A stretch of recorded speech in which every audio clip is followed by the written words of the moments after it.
Hər kəsə salam. Bugünkü təhlilimizə xoş gəlmisiniz. Bugün biz Azərbaycanın xarici siyasət maşınının əsas mühərrikindən danışacağıq. Söhbət təzəlikcə tamamilə yenilənmiş Xarici İşlər Nazirliyinin əsasnaməsindən gedir. Bilirsiniz, bu sadəcə bürokratik, sıradan bir sənəd deyil. Bu, ölkəmizin dünyadakı səsini, gücünü və fəaliyyət hüdudlarını müəyyən edən ən əsas bələdçidir. Gəlin çox vaxt itirmədən bu mürəkkəb hüquqi sənədin dərinliklərinə enək və onun arxasında dayanan məntiqi anlayaq. Sənədin girişindəki Konstitusiyanın 109-cu maddəsinə edilən bu istinad, inanın mənə, heç də sıradan bir rəsmiyyət xatirinə yazılmayıb. Bu o deməkdir ki, müzakirə edəcəyimiz 383 nömrəli bu fərman birbaşa dövlətin ən ali iradəsinə, yəni rəhbərliyin ali konstitusiya səlahiyyətlərinə söykənir. Yəni, yeni əsasnamənin və Xarici İşlər Nazirliyinin arxasında dayanan hüquqi çəki sözün əsl mənasında nəhəngdir. Məlumatı daha rahat həzm edə bilməyimiz üçün bu sənədi 5 qısa bloka bölmüşük. Ümumi müddialar, fəaliyyət istiqamətləri, əsas vəzifələr, nazirliyin hüquqları və nəhayət idarə etmə strukturu. Deməli, planımız budur. Gəlin başlayaq. Keçirik birinci hissəyə. Fərman və ümumi müddialar. Gəlin ilk növbədə nazirliyin hüquqi statusunu və əsas koordinatlarını aydınlaşdıraq. Gördüyünüz bu sənəd 5 may 2025-ci ildə imzalanmış 383 nömrəli fərman. Sadəcə yeni əsasnaməni kağız üzərində təsdiqləmir. O, köhnə nizamnamələri tamamilə ləğv edir və sistemə yeni nəfəs gətirir. Hətta diplomatların maaşlarına əlavələrlə bağlı yeni layihələrin də startını verir. Bir sözlə, bu, qurumun bütün əməliyyat bazasını sıfırdan yenidən quran təməl bir sənəddir. Bəs yaxşı, qanunvericiliyə görə bu nazirlik tam olaraq nədir? Tərifə diqqət yetirsəniz, burada xüsusilə iki açar söz var: mərkəzi və əlaqələndirən. Baxın, nazirlik yalnız xarici siyasəti icra edən hər hansı bir qurum deyil.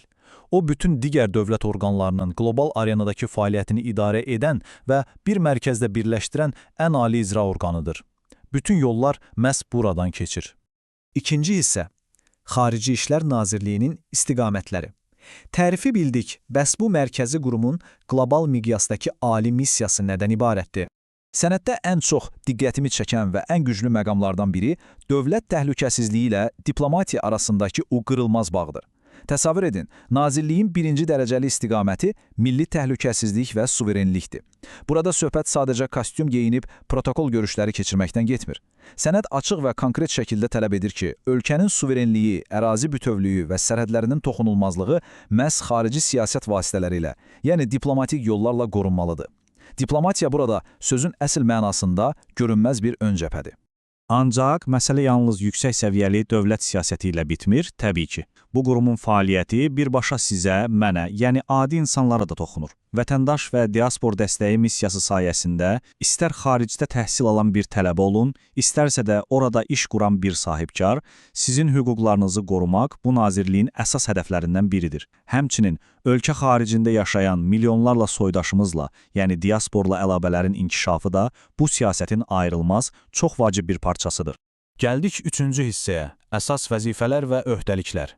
Bəs bu qədər böyük və ali missiyalar praktikada necə icra olunur? Gəlin nazirliyin gündəlik meydan oyununa baxaq. Təbii ki, ən vacib vəzifə ilə başlamalıyıq. Azərbaycan Respublikasını beynəlxalq münasibətlərdə təmsil etmək. Kənardan baxanda bəlkə də sadə bir cümlə kimi səslənir, amma arxasındakı məhsuliyyət tam mənasıyla nəhəngdir.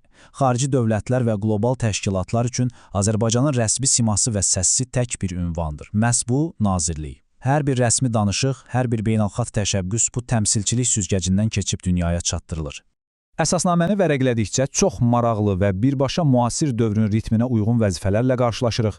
Məsələn, iqlim dəyişmələri. Bəli, beynəlxalq danışıqlarda məhz bu mövzuda milli maraqların qorunması xüsusi bir bənd kimi sənədə daxil edilib. Yəni, tam bugünün reallığıdır. Digər bir həyati vəzifə isə xaricdə baş verən böhranlar və ya münaqişələr zamanı vətəndaşlarımızın təxliyəsini təşkil etməkdir. Bu artıq quru bir siyasət yox, real həyatda həyata keçirilən birbaşa xilas etmə missiyasıdır.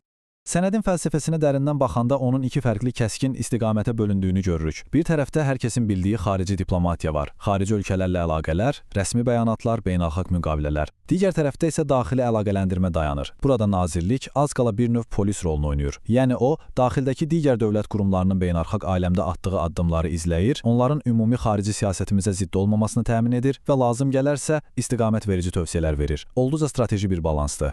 Yaxşı, bu qədər ciddi və ağır öhdəliklərdən danışdıq, amma razılaşın ki, vəzifə vermək işin yalnız asan tərəfidir. İndi isə hər kəsdə eyni mühüm sual yaranır.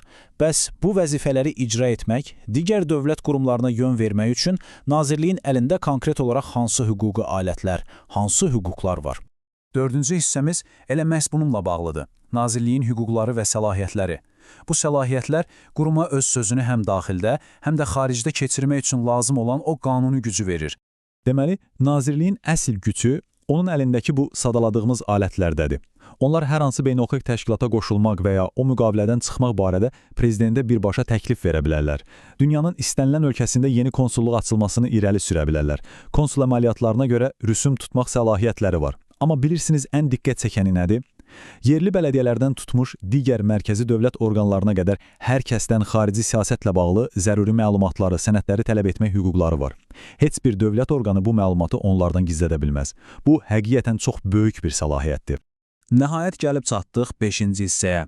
İdarəetmə və təşkilati struktur. Bəs bu qədər nəhəng hüquqlara və vəzifələrə sahib olan bir qurum daxildə necə işləyir? Gəlin o bürokratik piramidaya bircə baxaq. Komanda zənciri olduqca dəqiq və aydın qurulub. Təpədə, yəni birinci pillədə prezident dayanır. Çünki naziri və onun müavinlərini birbaşa o təyin edir və strukturun təməlini qoyur. İkinci pillədə təbii ki, nazir özüdür və qanun xüsusi olaraq vurğulayır ki, nazir bütün bu verilən tapşırıqların icrasına görə birbaşa olaraq şəxsən məsuliyyət daşıyır. Üçüncü pillədə isə qərarların müzakirə edildiyi və qəbul olunduğu kollegiya var. Bu kollegiya Nazirliyin fəaliyyətini tənzimləyən o vacib normativ hüquqi aktları təsdiq edir. Sənədin idarə etmə hissəsində müasir idarəçilik standartlarına cavab verən çox mühüm bir element də var. Apellyasiya şurası. Deyək ki, kimsə diplomatik xidmətə işə qəbul üçün müsabiqəyə qatılıb və müsahibənin nəticəsindən narazı qalıb. Məhz bu şura həmin namizədlərin şikayətlərinə baxmaq üçün yaradılıb. Bu kiçik görünən, amma əslində çox vacib olan əlavə Nazirliyin kadr siyasətində ədalətin və şəffaflığın təmin edilməsi üçün atılmış çox uğurlu bir addımdır.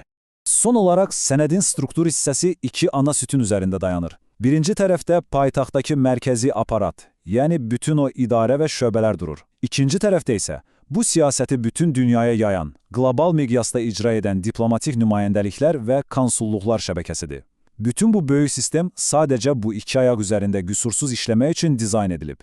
Beləliklə, bu mühüm sənədin ən dərin qatlarını sizinlə birlikdə təhlil etdik. Biz qanunun nələr tələb etdiyini gördük, hansı səlahiyyətlər verdiyini artıq tam aydın şəkildə bilirik. Amma məncə bu təhlili bitirərkən hər birimizin üzərində düşünməli olduğu çox daha böyük bir sual var. Münaqişələrin səngimədiyi, iqlim dəyişikliklərinin tuğyan etdiyi, belə bir sürətlə dəyişən qlobal mühitdə dinamik Azərbaycanın milli maraqlarını qorumaq üçün bu yeni və çevik hüquqi çərçivə praktikada özünü necə doğruldacaq? Görəsən kağız üzərindəki bu mükəmməl struktur real böhran anlarında necə işləyəcək? Bunun cavabını isə bizə ancaq zaman və diplomatlarımızın meydandakı gərgin əməyi göstərəcək. Bugünkü təhlilimizə qatıldığınız və bizimlə birlikdə öyrəndiyiniz üçün hər birinizə təşəkkür edirəm. Növbəti mövzularda görüşənədək.